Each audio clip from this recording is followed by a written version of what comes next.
Well, now just because you think you're so pretty, just because your mama thinks you hot, just because you think you got something that nobody else has got, you caused me to spend all my money. You laughed and called me old Santa Claus. Well, I'm telling you, baby, I'm through with you. Just because. In this entry into the history of popular music, before the internet happened and sucked all the cash out, we're going to take a look at one Elvis Aaron Presley. Now, I'll say this probably many times throughout the video. This is not intended as an actual historical entry so much so as my other videos in this series have been, because I feel like with Elvis, what hasn't been said that I could add to the conversation. It's in my mind, there's plenty of better resources out there for all things Elvis than I can add to that. I think that what I'm going to try and do here is mostly on a personal level, to discuss some things about Elvis that I think are important, that can be, that at least that I found important for me, that maybe I could share with you guys and others to gain that kind of angle on the thing, that kind of perspective.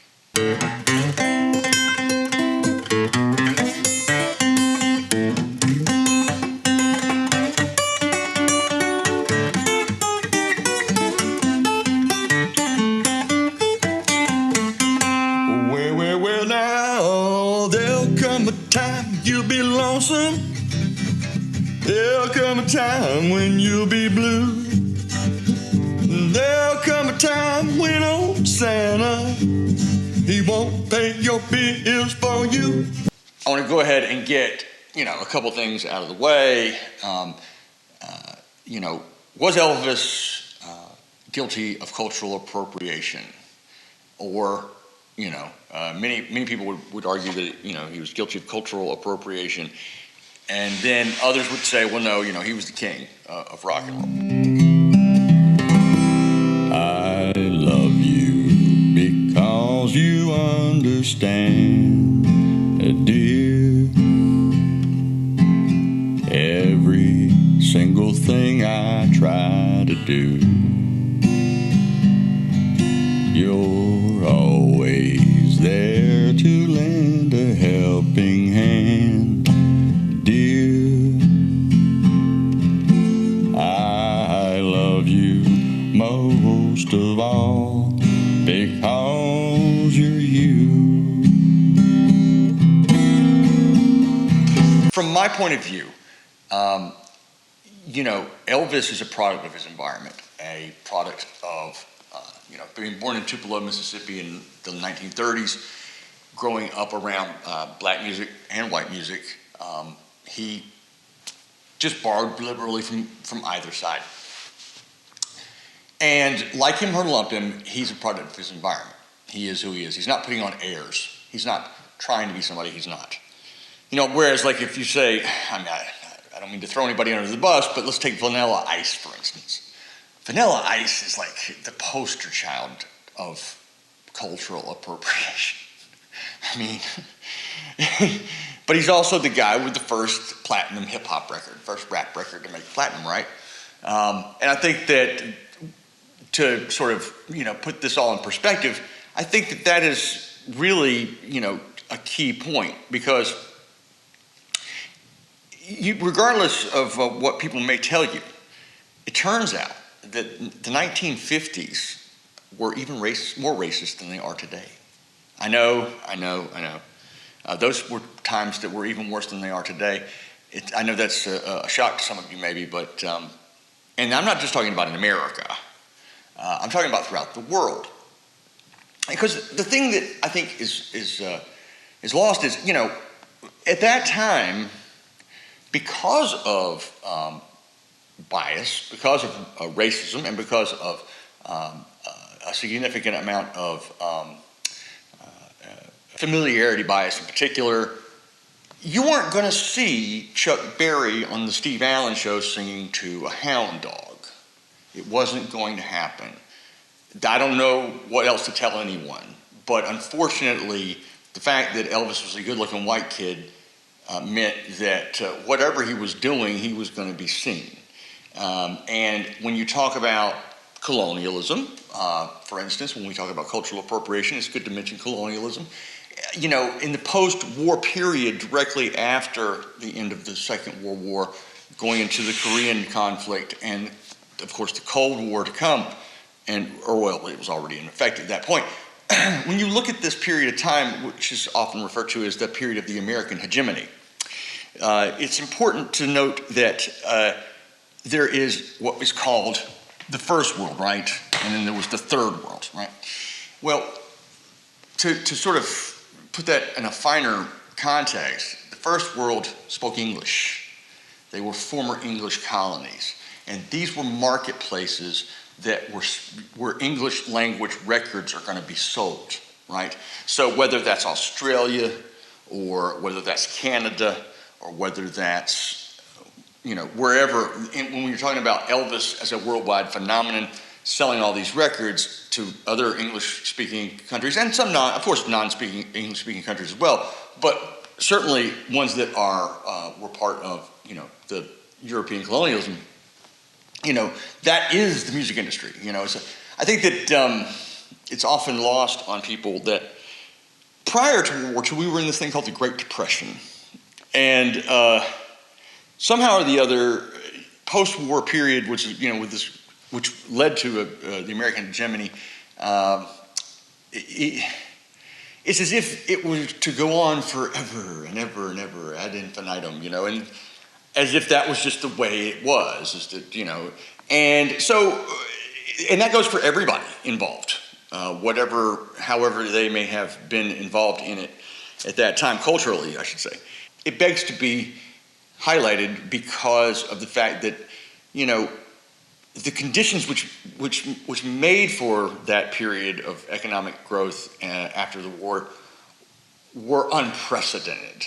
And so in any event, here we are nowadays where post-introduction of the internet, now we're getting into the AI period where you're starting to see, again, just this complete breakdown of what was once the music industry in terms of record sales and so on and so forth. But when they finally got their feet again with streams, now we're seeing this AI stuff, and who knows where it's all going to turn up. But this series of videos has always been about this period of time, right, when you were able to make $1 playing music and not be in the court of the Crimson King to do so. You know what I mean? And I'm sorry, not to reference King Crimson, but just, musicians have typically, prior to the 20th century, were patronized, or rather they were patronized. What is the word I'm looking for?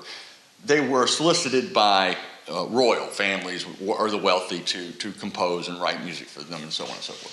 So, the period of the 20th century was this golden era where a poor person could actually rise up through the rank and file of everything and actually make money. Now, the thing about Elvis is, there's this it may be apocryphal, it may be a true story, but there's a story that goes around something like this. Muddy Waters, later in life, as he's approaching his 70s or so on, is on tour in the UK. And this British guy asked him, he says, well, how do you feel about Elvis stealing your music? And his reply was something to the effect of, if it weren't for Elvis Presley, I wouldn't be playing in England at 70 years old. Because the Chitlin circuit in America, which was specifically, one that catered to black Americans, was not the world. And the world, as we're conceiving of it here and talking about it here, was that of the English-speaking world, which again was a byproduct of colonialism. So I'm not saying this is any good stuff, okay? I mean, I'm not trying to be like, yeah, man, woo, all right, familiarity bias, woo, you know what I mean? Hey, yeah, man. No. That's not what I'm saying at all.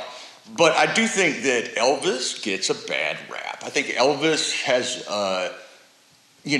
because of his success, he's an easy target, right?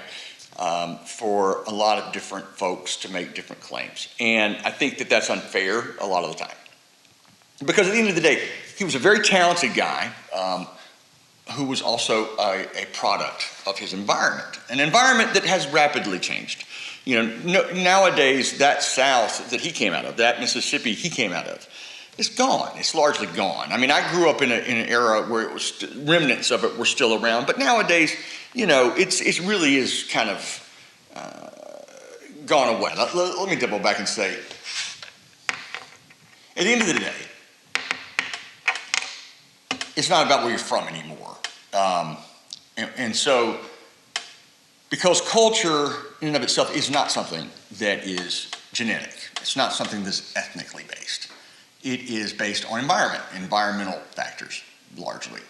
So, while the indigenous people of the Japanese archipelago are of the Yokohama background, if you were the son or daughter, child of a black American stationed in Japan who had married a Japanese woman, and you were born into Japan's culture and only ever knew that culture, never lived in the States, and only ever spoke Japanese, you're Japanese.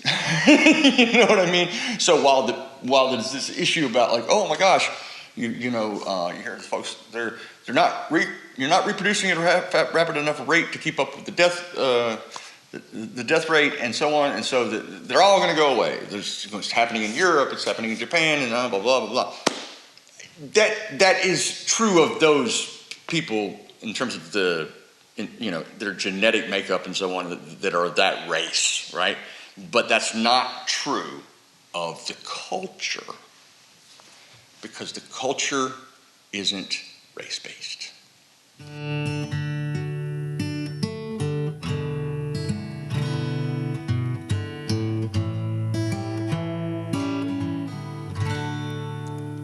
Love me tender, love me sweet, never let me go. You have made my life complete, and I love you so. Love me tender, love me true, all of my dreams fulfill. Oh, my darling, I love you, and I always will. Love me tender, love. Back in the early 1990s, I was in a national forest outside of Bend, Oregon, at what was called a rainbow gathering. I don't even know if they still have the things, but anyways, I was at the Trader Circle doing my thing, trading gourds, as I recall, but as shakers for the drum circle. But let's be real, the whole reason that I was at the Trader Circle was to play my guitar all day for those hippies, because they loved music. Anyways, I was there playing when all of a sudden, I was approached by a man wearing nothing but sideburns, sunglasses, and a toga, telling me, hey, buddy, you need to come down to the Elvis camp. Didn't touch your inner Elvis. Well, sir, at that time I was definitely not into Elvis.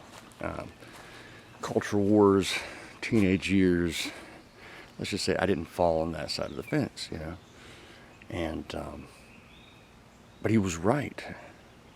I did need to get in touch with my inner Elvis. You see, I had been closed off to the king because I, saw him as being a part of well, the status quo of the South. To be honest, once I was able to move past my hang-ups and indeed get in touch with Mayor Elvis, next thing you know, I was able to go back to the country music of my youth when I was a kid and didn't have those hang-ups. And just like the music because of the music, you know, not because of who played it. I love you because you never doubt.